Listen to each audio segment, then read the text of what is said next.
Hello and welcome to JavaScript Marathon training presented by This.Labs. I'm Sarah with This.Labs and I will be your host. Our final session of the day, building a full stack app with LitElement, TypeScript, and Vaadin Fusion. Today's trainer is Marcus Hellberg, Head of Community at Vaadin. Welcome, Marcus. Happy to have you on JavaScript Marathon. Hi, thanks for having me.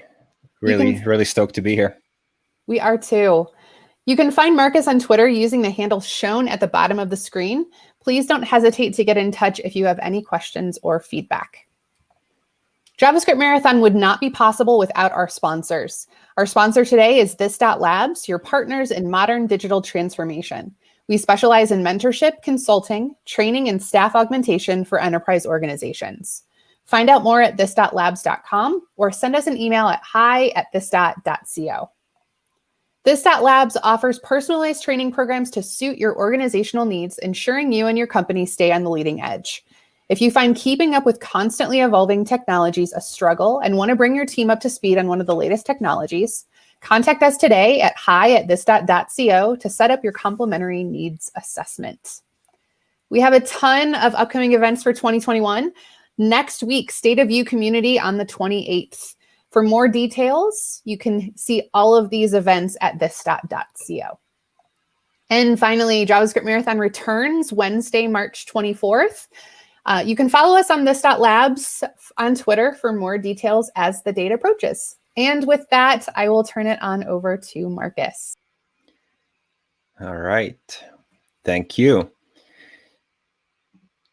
All right, let me get my presentation going. There we go. All right, so today I want to talk about building full stack apps using LitElement, TypeScript, and our new framework called Vaadin Fusion. Now, my name is Marcus. Like you heard in the introduction, I work as the head of community at an open source company called Vaadin. I got into web development very early on. I think I was in like middle school and I was homesick. Didn't have anything to do, and my mom brought home a book about web development. So I was just sitting there typing along, building stupid like HTML things that turned into JavaScript and all kinds of front end stuff. My initial actual real work or job was taking a legacy Java enterprise app and modernizing that to a today legacy Java enterprise platform. So I've been kind of working in the Java and web interface for a very long time now, at this point, like 15 years or so. I really like working on the web and kind of all the modern cool things that we're able to do here. And today I want to talk about kind of how we're helping people build apps faster, more productively, and hopefully having more fun in the process. Now, when I'm not at work developing applications or doing DevRel stuff, what I like to do several times a year is just kind of get out of the office, get out of the city, and go out on an adventure. For me, an adventure is essentially me packing up my backpack with everything I need and heading out into the wilderness for a good week, 2 weeks. I might go for several days on end without talking to anyone else.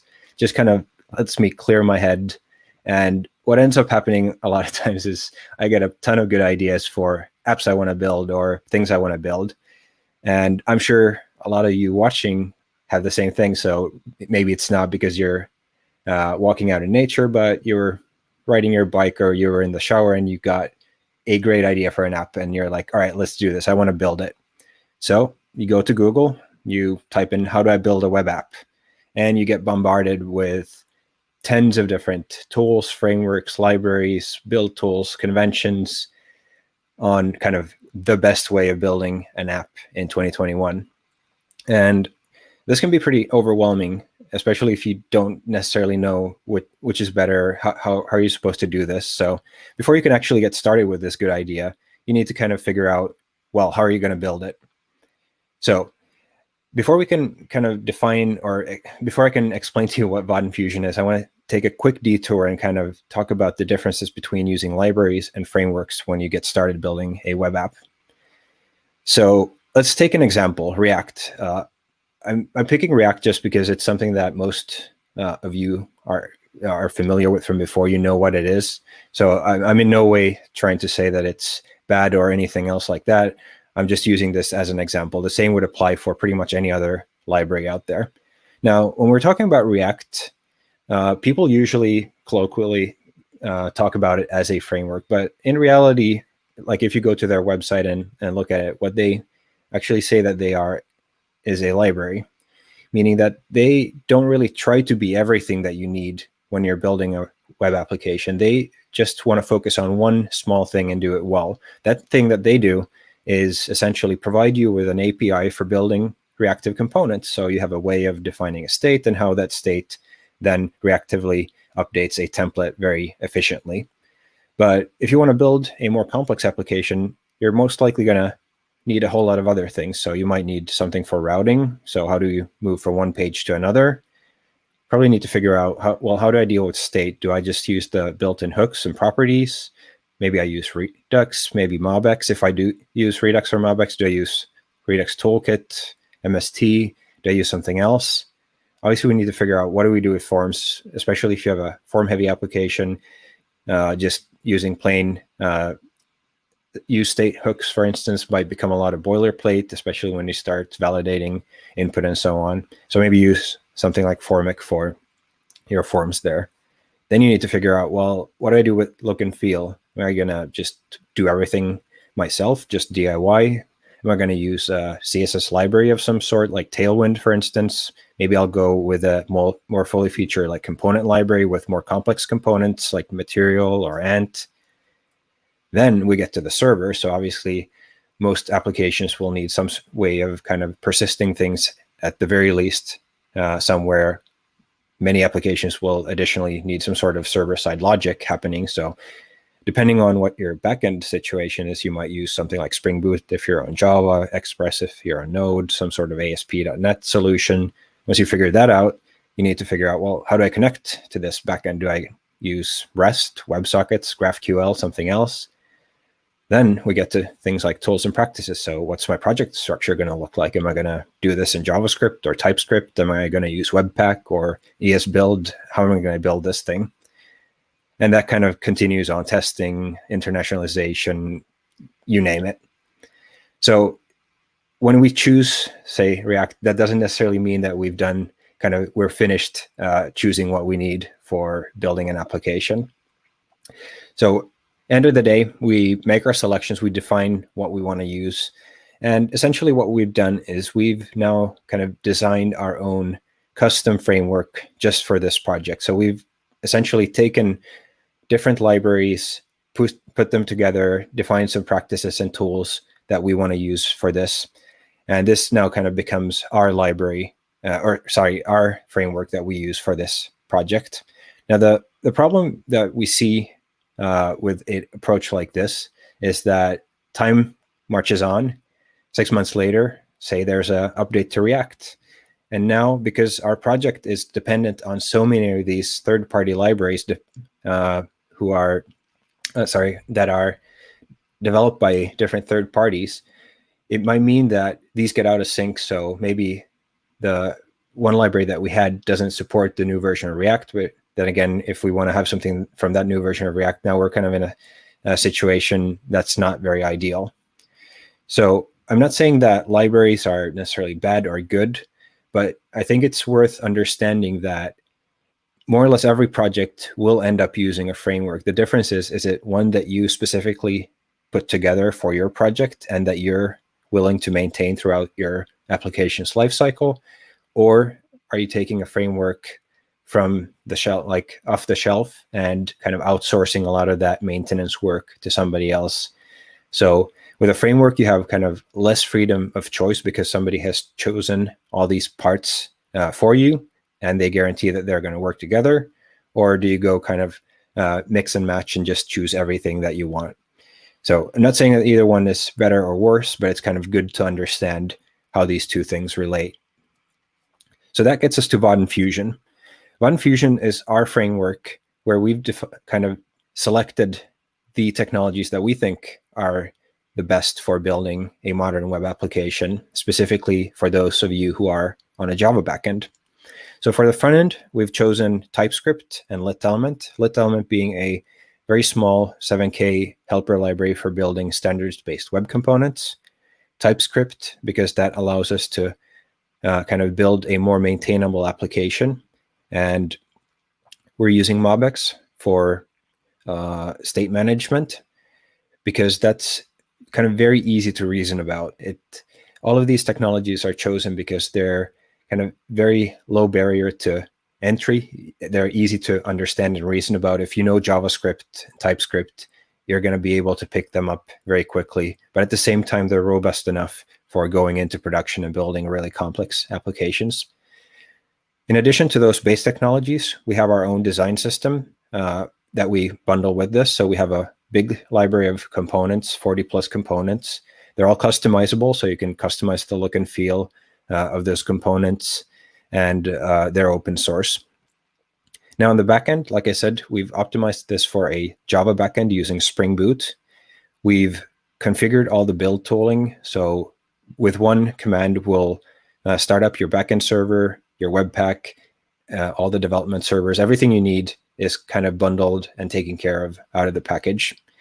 Because we've been able to make these opinionated choices of technologies, it's also allowed us to kind of make sure that they work really well together and just make them more convenient for you than if you were to kind of put together a similar stack on your own. So one example of that is that we have a type-safe server communication protocol. So you're able to call your backend through just asynchronous TypeScript methods instead of going through REST and URLs and defining your types and so on. So we'll see that in just a moment, how that works. Like I mentioned, Vaadin Fusion is an open source framework. So what we'll look at here today is something that you can just go and build on your own. With the only exception will be a charting library that I'll specifically mention that's a part of our commercial offering. And the whole idea here is that we want you as a developer to be able to focus on what we think matters most, and that is building end user functionality. So we want you to be able to build an app that your end users will end up loving. And we want to make sure that you're productive from the beginning, but also you're going to be productive 6 months down the road or two years down the road. So we want to make sure that you can take that idea that you got and you can turn it into reality very easily. So with that, I think it's time to get coding.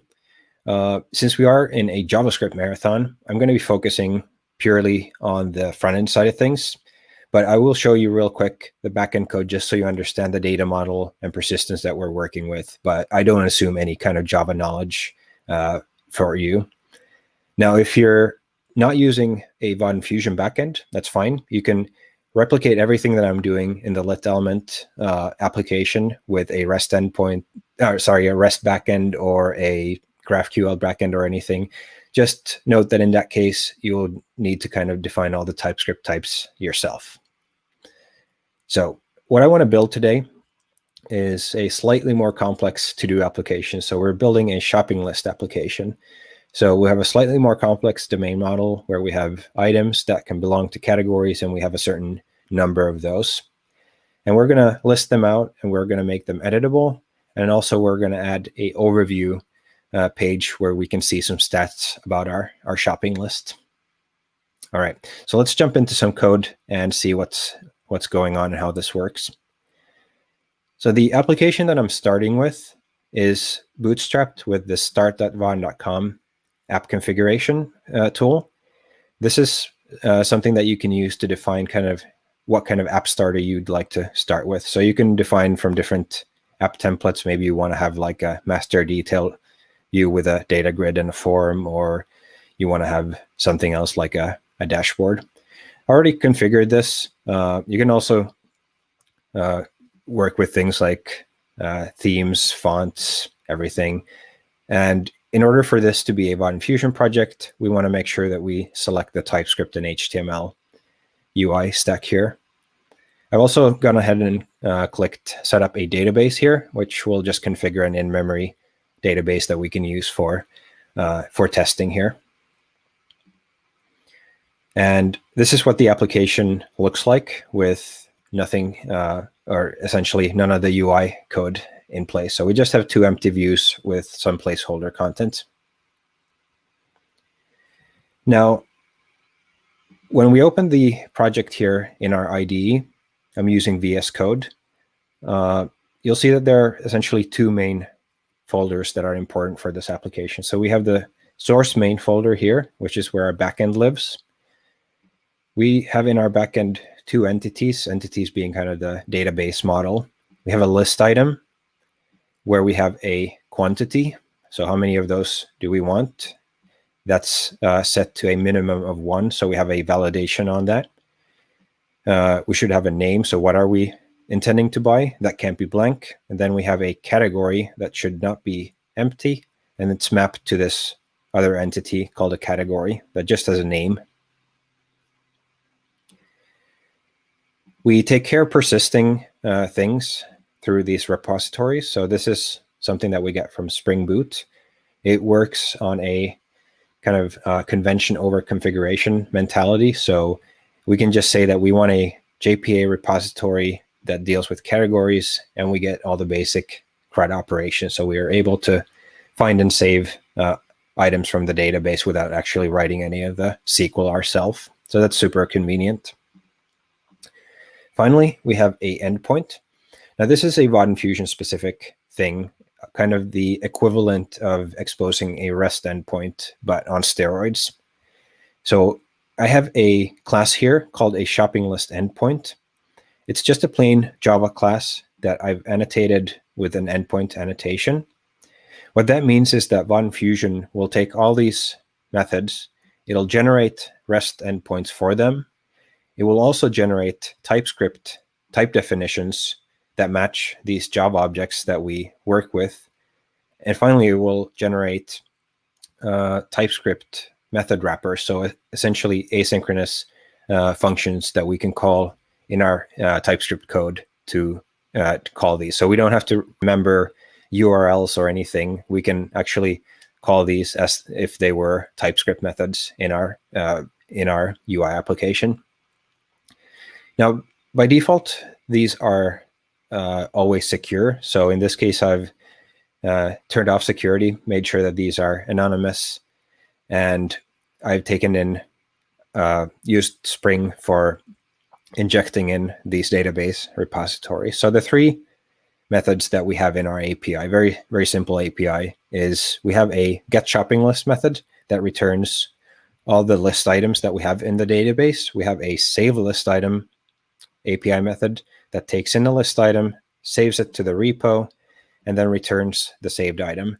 The reason it returns it is that if we save a new item, the item will get an ID when it gets persisted to the database. So that way in our UI, we'll have access to the ID if we ever need to update it later on. And finally, we have one method that just returns all the categories.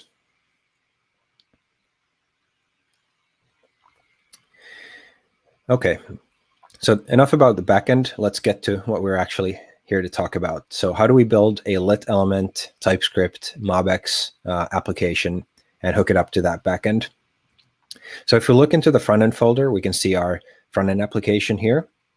We have an index file, which is just a small, pretty bare bones index file that has a div for with an outlet ID.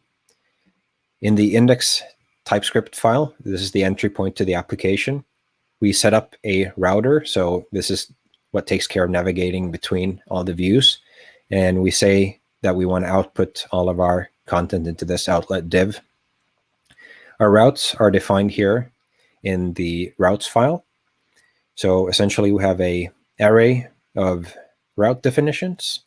Here we have a main view that has two children. So you can see the main view is essentially that has the header here and the sidebar, all of this logic. And then the views themselves the children get displayed in here. So we have the main view and then it has children. So we have the list view mapped to the empty route and to list. And then we have a second overview view, perhaps not the best naming there, but it is what it is. So a second overview page where I'm showing how you can use an asynchronous import here to defer the loading. Essentially, what this will cause is Webpack to create a separate bundle for this page and all of its dependencies, so we can keep our app nice and fast. Okay, so let's get into our list view. So that's the first view that we have here. And if you remember from the GIF earlier, what we want to do is we want to have a form where we can enter new shopping list items, where we have a quantity, the item's name, a category. So for that, I'm going to create a new component, and at the same time, we can take a look at how LitElement works. So in the list view folder, we'll create a new file, and we'll call this item form. And the way we define a new LitElement component is by exporting a class, and we'll call this item form, and extending from LitElement like so. And you want to make sure that you import LitElement for that to work. And the second part that you need to do is use a custom element annotation like this, or decorator, I should say, to define the tag name. So here, item form. I want to keep the name here, the file name, and the class name the same. It's more of a convention than anything, but helps to keep things in track. Then we need to define a template that should get rendered when this component gets attached to the DOM. For that, we define a render method, and this will return a HTML template literal like this. So you use the backticks, and then in here you can type in any HTML. So we can say form here like that. In order to use this in our list view, what we need to do is go into our template, and we can first of all, let's give this a header, shopping list, and then we can use the item form. Need to go ahead and import this. So by importing it, we'll make it available. And when we go here to our page, we should see it here. Yep. All right. So now we have our form here, and we can go ahead and start actually building this out. So for the form, I'm going to use a lot of the components that we have in our Vaadin design system. So we have a whole bunch of these form inputs and data grids and date pickers and dialogues and all kinds of cool components that we're going to use. Now, that's not something that LitElement requires. You can use any old HTML here and style it yourself, but in the interest of showing how fast you can do things by leveraging ready-made components, we're going to be using those. So I'm going to import a couple of ones. So Vaadin text field for inputting text. I also have a more specific integer field for the quantity. That way we can make sure that people only input integer values there, make things a little bit easier for ourselves. We'll have a Vaadin combo box that's going to be a drop-down select with filtering, and then a Vaadin button. Well, that's pretty self-explanatory. And I'm going to just go ahead and put them in here. So Vaadin integer field like that. And we'll have, that's going to be the quantity, Vaadin text field for the name of the item, and then a Vaadin combo box for selecting the category. And then finally, we'll have the Vaadin button like that. Save that. Let's make sure that it shows up here. All right, so you can see we have the components showing up here. Let's give them a label so people know what to put in here. So I'm just going to use multiple cursors to make this a little bit faster. So you can use Option or Alt for selecting multiple lines at the same time if you're following along. So the first one will be quantity. Second one will be item. Third one will be category. Like that. We'll save again, and we can see that we get the captions there. Now, we're probably not going to need this much space for quantity, and at the same time, the categories will need a little bit more width. So let's take a look at how we can style things in a LitElement. We can do that by defining a static member here called styles. And like similarly to how we use HTML here, we're going to use CSS. We're going to import that from LitElement as well. And in here, we can then define some styles for our component. So in this case, I'm going to use first of all, the host selector to apply some styles to this item form itself. We're going to set the display to block, because by default, web components are always display inline, and that's going to cause a little bit of headache down the road, potentially. Things aren't going to look the way you necessarily expect them to be. To see what we have actually here in the DOM, let's open the inspector here. And what you see is we have custom HTML tag names that correspond to our views. And here we have the template. And again, we can see the item form here as a custom HTML tag. So there's no translation from what we do here into some kind of soup of divs and other stuff. We are actually defining new HTML tags that the browser will render.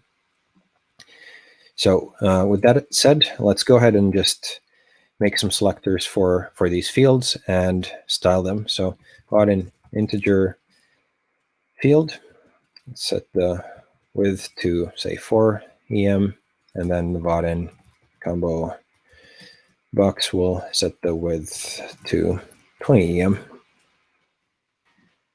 You can see we now have a narrower quantity box and a wider category box.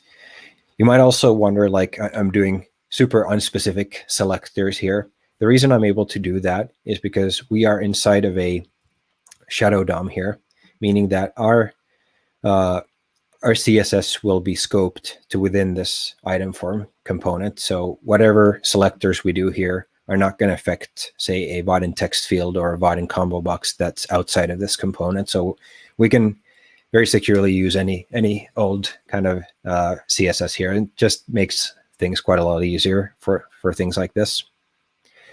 All right, so next thing we want to do is take a look at how we fetch some stuff from the server and display them here in our category select. So for that, we need to define a property on LitElement. Essentially, anything that you want the component to react to and re-render the template needs to be declared a property. There are two different types of property. There is a plain property, which is something that you can set from the outside. And then there's an internal property, which essentially is the internal state of this component. So for this, I'm going to use an internal property, and I'm going to call this categories. This will be of a type category array, like so.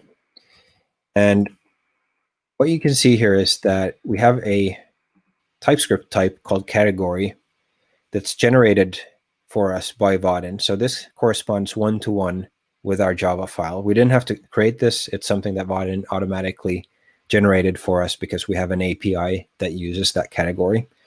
So that way they're always in sync. So if somebody in the backend team changes how a category looks, we're going to immediately get a feedback in our build saying that, hey, you broke something in the front end because you just changed the API.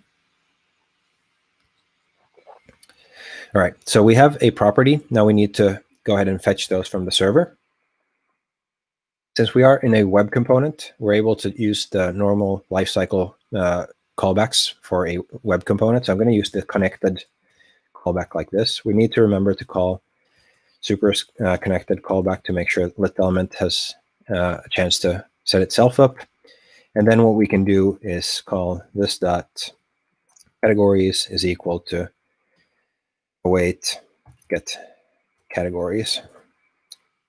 Of course, I need to make my method here an async method for await to work.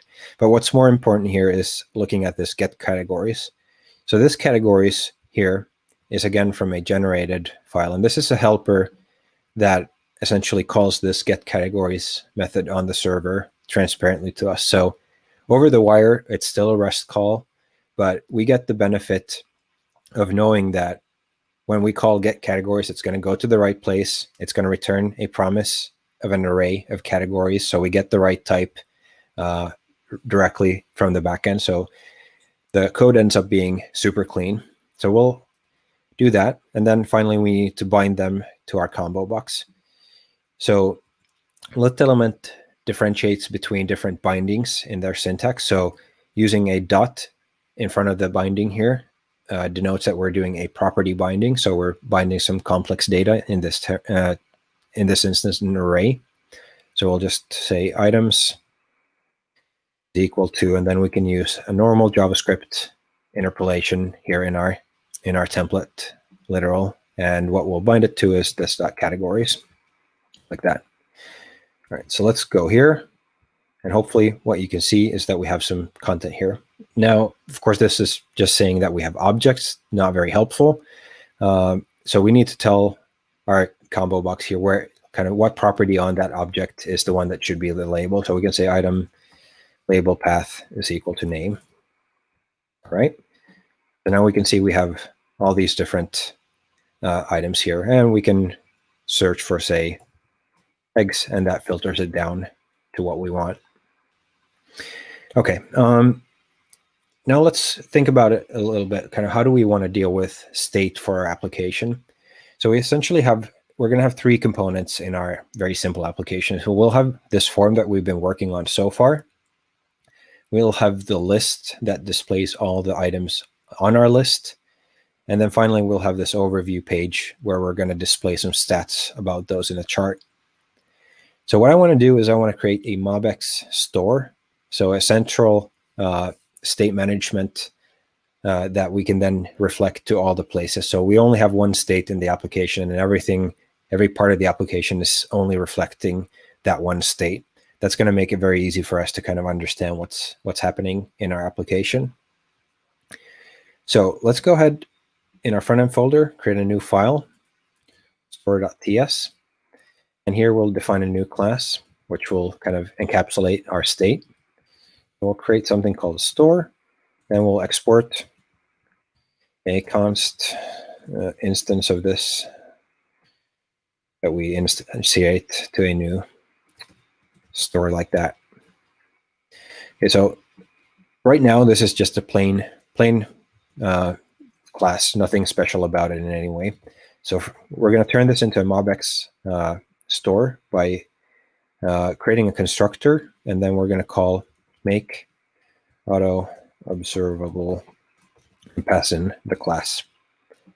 Now this is something that comes from MobX. Normally you would be able to do the imports through VS Code, but for some reason it's not really working with me today, so I'm going to do this manually. So we're going to import that from MobX. So there are a couple of kind of concepts in MobX that we need to be aware of. The first one being observable. So if we define some fields on our class here, they're going to become observable because we've called this auto observable, meaning that when we use them in our template, whenever they change in the store, that'll re-trigger the rendering of our component. So our state in this case is pretty simple. We have two things. We have a list of the items in our shopping list, and then we have the list of categories. So let's do items first of all. That's going to be a list item array, and by default it's going to be empty. Again, list item is automatically generated based on this Java entity with the matching TypeScript types. So we'll have the items, then we'll have the categories, which will be a category array, again, an empty array to start. Once we've created this, we're going to call this.init from server. So we're just going to go to the server and initialize our state from there. So we can declare the method, and here turn this into an async method, because all the server calls will be asynchronous calls. So two things we want to update are the items and the categories. In case we have something in our shopping list when we start the application, we want to show those. And of course, we want to fetch all the categories that we are showing there. So here, I'm going to call this .set items with await at shopping list. So that was the method name in our endpoint. So we're calling the shopping list, which goes into our database and fetches everything. And then I'm going to call this dot set categories, and I wait for get categories like that. Now I'm using these or creating these setter methods because when we're using MobX and we're doing asynchronous calls, we need to run them through something called actions. So when we're using this make auto observable, any method on our object essentially becomes an action automatically. And that's something that MobX tries to kind of use to help you enforce a sane way of updating your state so that it can then notify any users of that state of changes. But these will be super easy. So for categories, we're just going to set the categories, and for the items, we're going to set the items. Here we're just going to do this categories is equal to categories. And here, get in the list of items, and we're going to set this items is equal to items. So now we've moved all of the state of our application into this one MobX store. So let's see how we can hook this up to our component. Now, if we want to use MobX in LitElement, there's a helper called MobX LitElement. And again, my auto import's not working, so we're going to do this the old-fashioned way. MobX LitElement from, and this is a helper library built by Adobe that takes care of hooking this up. Now that we have our categories in the MobX store, we don't need to track those in a property here anymore. And we don't need to have this connected callback here either. What we need to do is replace this with store. So we're importing store and using store.categories there.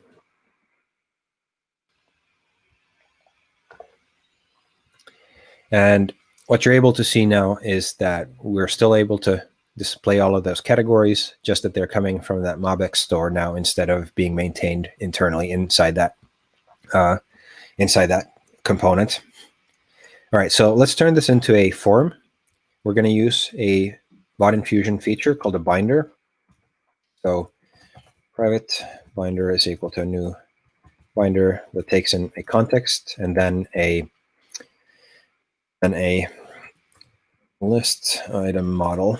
So in addition to generating types for the Java types themselves, it also generates a model that also includes descriptions about any validations and anything else that we need to be aware of when we're building a form.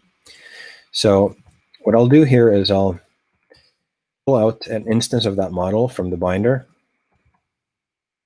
and then we can use that to bind these to a model. So for that, we're going to use a spread syntax like this.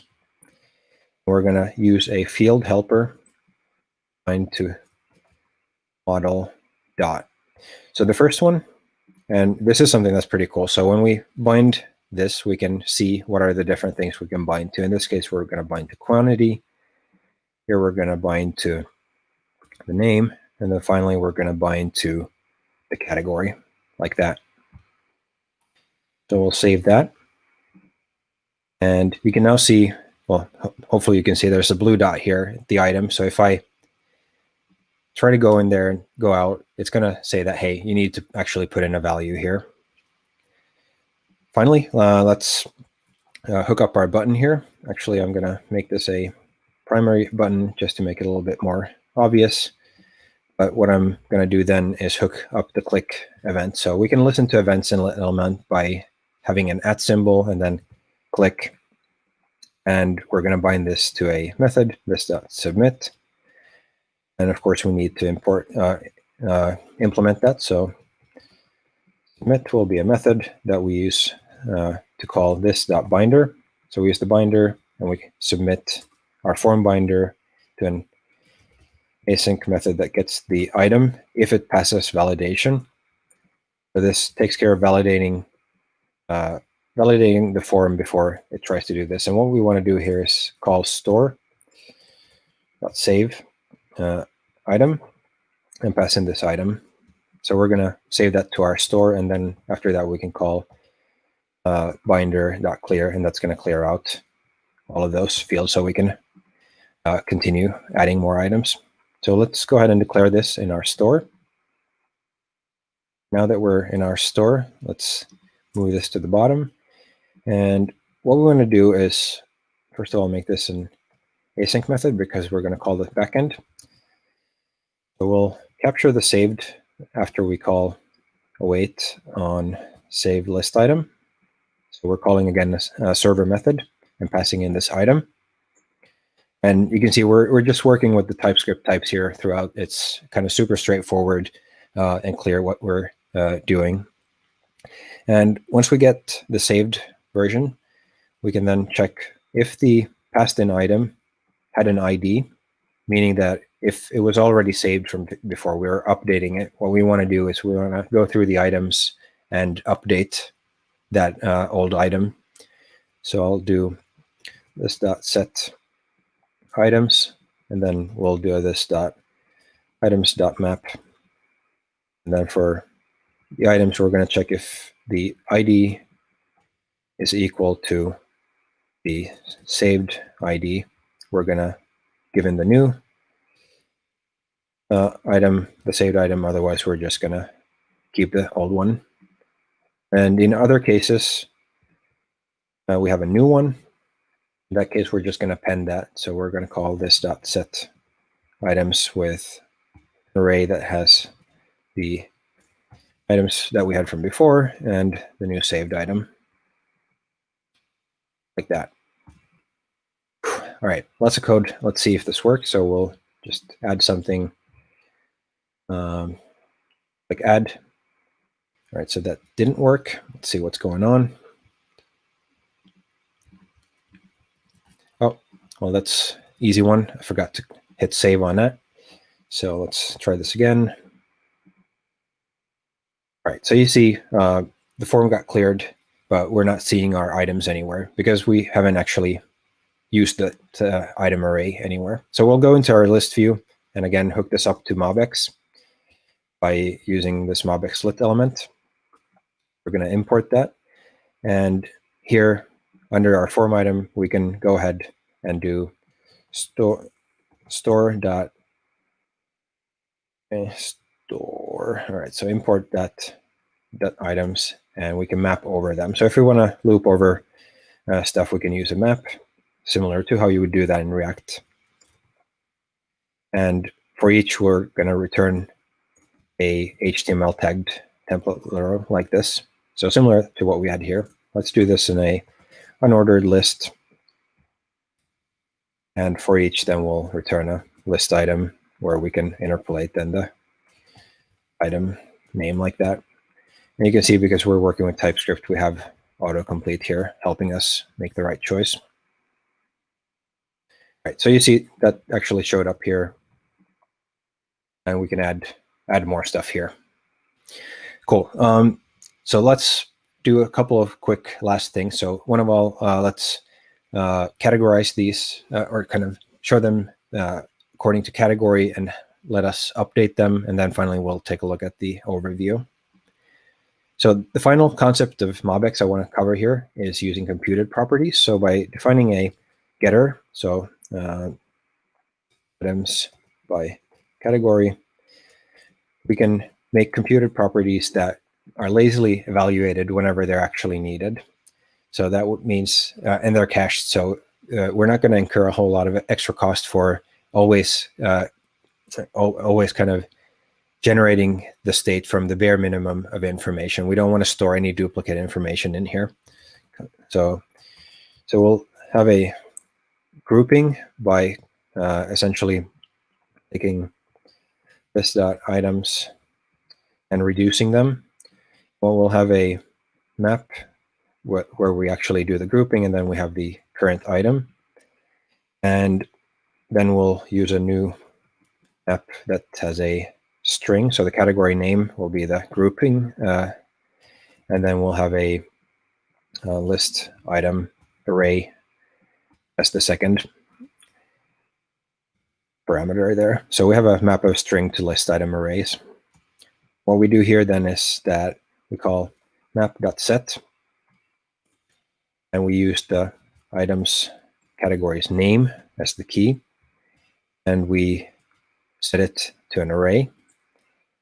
And we're gonna, first of all, we're gonna spread out either map.get item.category.name if we already have something from before, or an empty array, and then we're gonna add the item there like that.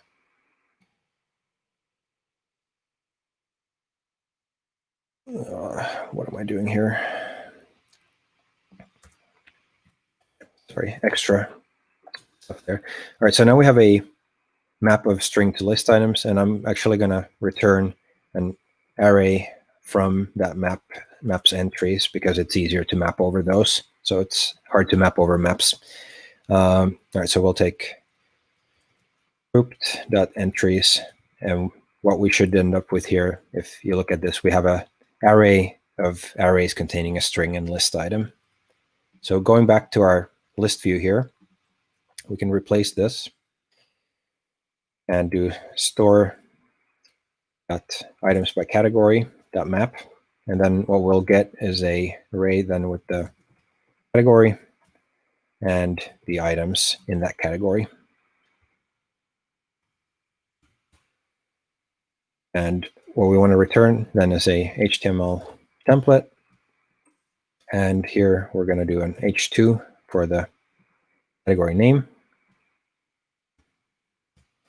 And then we're going to, again, have a nested loop here. So we'll do items.map. And for each, we'll again have a nested template where we are going to show a item form. So the same form we used up there, but instead of just having it like that, we're going to pass in the item to it so that we can bind to it. Right. So now you can see we have forms for all of those. So we can go into our form. Like I said, we had the two different types of properties in LitElement. Now we're going to use the public property, and we're going to define the type of it. Object. Normally you would just have like a item and define that this is going to be a list item like this. But in this case, we want to actually read that into the binder. So we're going to put this on a setter like this, and then we're going to call this .binder.read. So we're going to use this property to always read in this item value into our form. We're going to import that. All right, so what we can see now is that we have kind of the values that we had from before displayed here. We should be able to change these. So let's put this also in baking and spices, and that shows up here. Obviously, this add doesn't make sense here because we're actually updating it. So we could add here a this .binder.value, so we can look at the value. If it has an ID, then we want to say save. Otherwise, we can say add. All right, so now it makes a little bit more sense. All right, so I'm almost running out of time, so I'm just going to go through the last part in showing how we can then use the same information for displaying an overview. So let's go back into the store and make one more computer property. So get count by category. And here, essentially, we're just going to return this items by category, and we're going to map those. So instead of returning the list items, what we're going to do is get the category name and then the items, and we're going to return an object because we're going to put this in a chart. We're going to have a name property, which will be the label. That'll be a category. And we'll have a y, which will be the y value of it. That's something that's specific to this charting library. For that, we're going to do items.reduce, and we'll start with the sum and we'll reduce sum plus equals I dot quantity and start with 0, like that. So that's going to calculate a value based on this, which will calculate the value based on items. And neither one of these will get recalculated unless items changes. So that's a nice thing. In our overview, let's go ahead and import that Vaadin chart. Chart, like that, and then use it here. So we can, first of all, let's give this a H1 shopping stats, and then we'll use a Vaadin chart. Say that the type should be a pie chart, and then we'll have a Vaadin chart series where the values will come from this computed property that we just created. So the values will come from store. Then import store.count by category. We need to import this as well. All right, so let's see. Let's go here. Everything is baked spices. It's been a long day today, so let's get some beer. 24 beers, add those there. And you can see that those show up here. All right, so it's a super kind of action-packed live coding demo. I'm sure you didn't catch necessarily everything that I did, so I will share the code to the GitHub on my Twitter. You can find me at Marcus Hellberg. If you're interested in learning more about Vaadin Fusion, go to vaadin.com/fusion. That'll contain a link to both the app starter that I showed earlier, and it'll contain links to the documentation, to tutorials, and all kinds of stuff like that. All right, so with that, let's jump over to any questions we might have. Looks like we don't have any questions at the moment. We can give them a couple more seconds to see if any roll in. If you are watching this in playback and you do have questions for Marcus, go ahead and get a hold of him on Twitter. I will put his Twitter handle in the comments. You can continue the conversation there. Yeah. It looks like that is it for our questions. And we're at the end of our JavaScript Marathon day. Marcus, thank you so much for joining us. Thanks. I hope you have a great rest of your day. And everyone else, again, if you have any questions, go ahead and get a hold of Marcus on Twitter. And we will be back March 24th. So save the date. Follow us on Twitter at this.labs for more information. And